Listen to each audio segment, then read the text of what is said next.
اور یاد کرو جب ہم نے آپ کی طرف جنوں کے ایک گروہ کو متوجہ کیا کہ وہ قرآن سنیں، پس جب نبی کے پاس پہنچ گئے تو ایک دوسرے سے کہنے لگے خاموش ہو جاؤ۔ پھر جب تلاوت ختم ہو گئی تو اپنی قوم کو خبردار کرنے کے لیے واپس لوٹ گئے، کہنے لگے اے ہماری قوم، ہم نے یقیناً وہ کتاب سنی ہے جو موسیٰ کے بعد نازل کی گئی ہے، جو اپنے سے پہلی کتابوں کی تصدیق کرنے والی ہے، جو سچے دین اور راہ راست کی طرف راہبری کرتی ہے۔ اے ہماری قوم، اللہ کے بلانے والے کا کہا مانو، اس پر ایمان لاؤ تو اللہ تمہارے گناہ بخش دے گا اور تمہیں المناک عذاب سے پناہ دے گا۔ اس موقع پر جن آپ کے سامنے نہیں آئے تھے، نہ آپ نے ان کی آمد کو محسوس کیا تھا، بلکہ بعد میں اللہ نے وحی کے ذریعے سے آپ کو ان کے آنے اور قرآن سننے کی خبر دی۔ اس کے بعد تو جنوں کے پے در پے وفود حاضر ہونے لگے اور آپ سے ان کی آمنے سامنے ملاقاتیں ہوتی رہیں۔ چند روز بعد رسول اللہ صلی اللہ علیہ وسلم نخلا سے نکل کر مکہ معظمہ روانہ ہوئے۔ آپ کو اللہ کی طرف سے کشادگی اور فراخی کی امید تھی، جبکہ قریش کی طرف سے شر اور گرفت کا ڈر بھی تھا، اس لیے آپ نے احتیاط فرمائی۔ مکہ معظمہ کے قریب پہنچ کر ہیرا میں ٹھہر گئے اور اخنس بن شریک کے پاس ایک آدمی بھیجا کہ وہ آپ کو پناہ دے، مگر اس نے معذرت کر لی کہ وہ حلیف ہے اور حلیف پناہ نہیں دے سکتا۔ پھر آپ نے سہیل بن عمرو کے پاس یہی پیغام بھیجا، مگر اس نے بھی یہ کہہ کر معذرت کر لی کہ اس کا تعلق بنی عامر سے ہے اور ان کی پناہ بنو کعب پر لاگو نہیں ہوتی۔ اب آپ نے مطعم بن عدی کو پیغام بھیجا۔ مطعم کا دادا نوفل بن عبد مناف نبی اکرم صلی اللہ علیہ وسلم کے جد اعلیٰ ہاشم بن عبد مناف کا بھائی تھا، اور عبد مناف قبیلہ قریش کی سب سے معزز شاخ تھی۔ چنانچہ مطعم نے جواب میں ہاں کر دی اور خود اپنے بیٹوں کے ساتھ ہتھیار بند ہو گیا اور آپ کو بلوا بھیجا۔ آپ تشریف لائے، مسجد حرام میں داخل ہوئے، پہلے خانہ کعبہ کا طواف کیا، پھر 2 رکعت نماز ادا کی، اس کے بعد گھر تشریف لے گئے۔ اس دوران میں مطعم بن عدی اور اس کی اولاد نے مسلح حالت میں آپ کو اپنے گھیرے میں لیے رکھا، اور مطعم نے قریش میں اعلان کیا کہ اس نے محمد صلی اللہ علیہ وسلم کو پناہ دے رکھی ہے۔ قریش نے اس کی اس پناہ کو منظور کیا۔ رسول اللہ صلی اللہ علیہ وسلم کا معمول تھا کہ جب حج کا زمانہ آتا اور قبائل عرب مکہ معظمہ کے قرب و جوار میں اترتے تو آپ ایک ایک قبیلے کے پاس جاتے، اسلام کی تبلیغ فرماتے، میلوں میں جا کر بھی واعظ فرماتے، قبائل کا دورہ بھی کرتے۔ طائف سے واپس آ کر آپ نے تبلیغی سرگرمیوں کا دائرہ وسیع کر دیا۔ آپ مختلف قبائل کے محلوں میں جاتے یا مکہ سے باہر چلے جاتے، اور کہیں نہ جا پاتے تو راستوں میں کھڑے ہو جاتے، جو مسافر بھی مل جاتا اسے اللہ کا پیغام سناتے۔ آپ کی تبلیغی کوششوں سے جہاں عام آدمیوں نے اسلام قبول کیا، وہاں اثر و رسوخ رکھنے والے خواص نے بھی اس نعمت کو حاصل کیا۔ ان میں سے چند نام یہ ہیں۔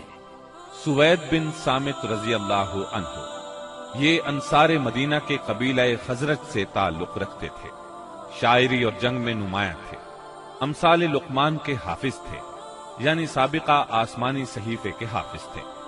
یہ جب مدینہ منورہ واپس پہنچے تو جنگ بؤاس چھڑ گئی اور اسی میں قتل کر دیے گئے۔ یہ مدینے کے پہلے نوجوان تھے جو آپ کی دعوت سے متاثر ہوئے۔